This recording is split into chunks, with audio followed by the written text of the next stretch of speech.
देव हत्या कर रहे थे, आत्महत्या कर रहे थे। आज उसके उत्पात को, उसके चरित्र को देख करके वो बेचारे बड़े दुखी होते हैं। जंगल में चले गए, गोकर्ण भी चले गए। जब अराजकता हो, पाप बढ़ने लगे, घर में अशांति हो जाए तो कुछ दिनों के लिए तीर्थ यात्रा में निकल जाइए। घर में अशांति हो जाए, क्षेत्र में कुछ मन में अशांति हो तो बिहारी जी के वृंदावन चले जाए कि चलो वृंदावन, चलो गोवर्धन की परिक्रमा ही लगा जाए, गोवर्धन की परिक्रमा, तो उसमें स्थिरता आती है, स्थिरता आती है। सूत जी ने कहा, हे शौनक, गोकर्ण भी छोड़कर चला गया, धुंधकारी 5 वेश्याओं में फंस गया, तो वेश्या परमन धर्मन हरण को, वेश्या बड़ी प्रवीण है। वेश्या यानी गणिका दूसरे के मन को, दूसरे के धन को हरण करने में उसमें बड़ी प्रवीणता होती है। तो दूसरे के धन को, मन को हरण करने की बड़ी प्रवीणता है। सब धन ले लिया, धुंधकारी मदिरा पान करने लगा, गणिकाओं में फंस गया, सारा धन दे दिया। गणिकाओं ने एक विशेष मांग रखी, हार ला करके दो। उनकी मांग को पूरी करने के लिए रानी के हार को चुराया, ले जा करके प्रदत्त दिया। उस गणिकाओं ने देखा कि ये तो हार रानी का है, यदि ये पकड़ा जाएगा तो माल बरामद हमारे पास हो जाएगा, तो हम भी पकड़ जाएंगे, माल बरामद होगा, इसलिए पकड़ी जाए। उसको मारने लगी, हत्या करने लगी, मगर पापी की मृत्यु भी जल्दी नहीं होती है। उसको अधमरा दूषित स्थान में उसको गाड़ दिया, उसको अधोगति मिली, उसको मुक्ति नहीं मिली, प्रेत योनि में गया। जब गोकर्ण ने सुना, गोकर्ण ने आकर के अपने भाई का, अपने पिता का संस्कार किया, सब कर्म कांड किए, उसने गया में पिंडदान भी किया। परंतु रात्रि में उस गोकर्ण को उसका भाई धुंधकारी प्रेत कभी अग्नि के रूप में, कभी मेढ़े के रूप में, कभी बकरे के रूप में, कभी भैंसा के रूप में दिखाई देता था। यदि आपको ये दिखाई दे तो समझना चाहिए कि हमारे कुल में, हमारे घर में कोई देवता बिछड़े हुए हैं। देवताओं की सदगति, उन देवता, वो भी देवता की श्रेणी में आते हैं। मृतक व्यक्ति को भी देवता ही कहते हैं, मरे हुए व्यक्ति को भी वह देव यानी देवता के, उनको पितृ देवताओं की ओर कहा जाता है।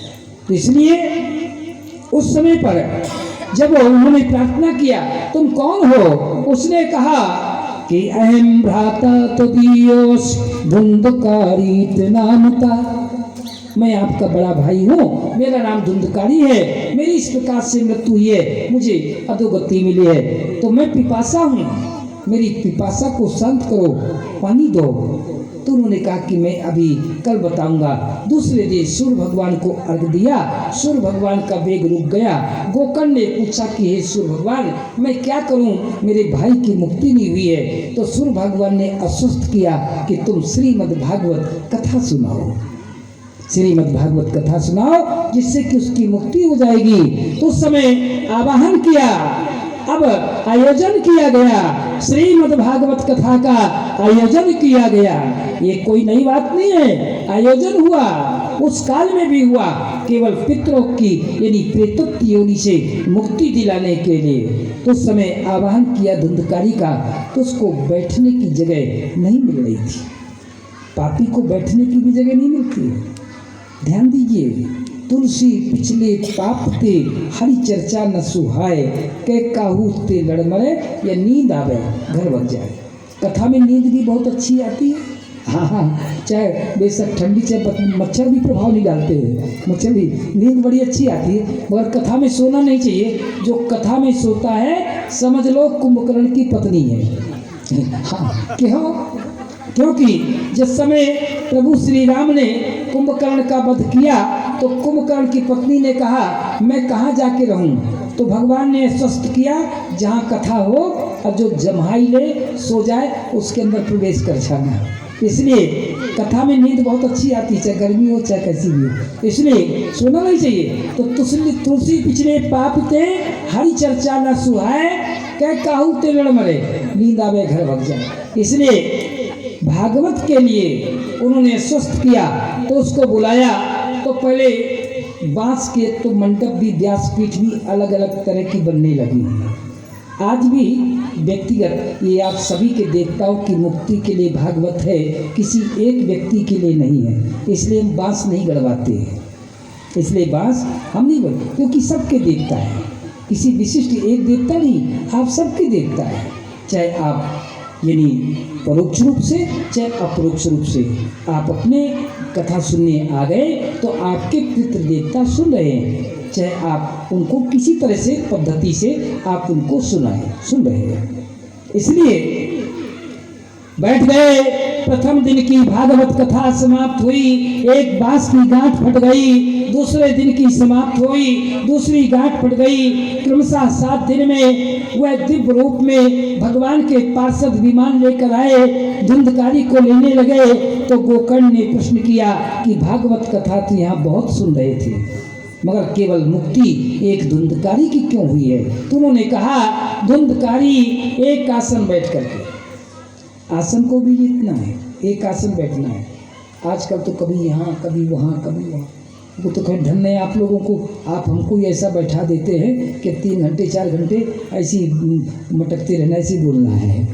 हाँ, आप लोग तो खैर कोई बात नहीं होगा तो चले भी जाएंगे, आ भी जाएंगे, बाबा अब हम कहाँ जाएंगे। इसलिए बैठना तो है, साधना करना है, इसलिए एक आसन को जीतना है। इसलिए तो पहले कि भाई ऐसा है कोई और इसमें खूब खीर भी खाना, प्रसाद भी, भगवान का भोग मीठे से लगता है। अब कहीं बीपी कहीं शुगर हो गए, कैसे करेंगे, कैसे प्रसाद भी पाएंगे? इसलिए जब तक शरीर चले, युवापन में भी, आज बाल दिवस है, आप बालक लोग भी बैठे हैं, बाल अवस्था से आप कथा सुनना, प्रभु की भक्ति करना, ये बाल अवस्था से।